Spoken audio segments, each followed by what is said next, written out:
Hello বন্ধুরা, আপনারা দেখছেন এটা আত্রেই নদী। এটা রাম মন্দিরের কাছের একটি ঘাট। এখানে ভালোই মাছ হয়। প্রচুর শিকারী বন্ধুরা এখানে মাছ ধরতে আসে।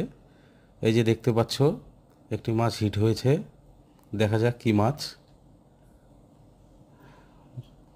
ভালোই টানছে। এই যে চলে এসছে কাছে।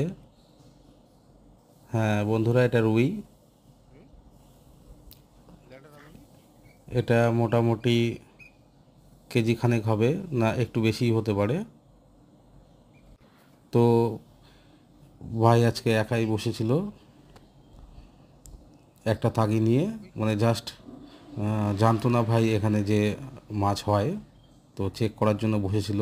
ভাই জানতো না, তো ল্যান্ডার নিয়ে আসেনি আজকে, সেই জন্য ভাইয়ের একটু অসুবিধা হচ্ছে। দেখুন শেষ পর্যন্ত।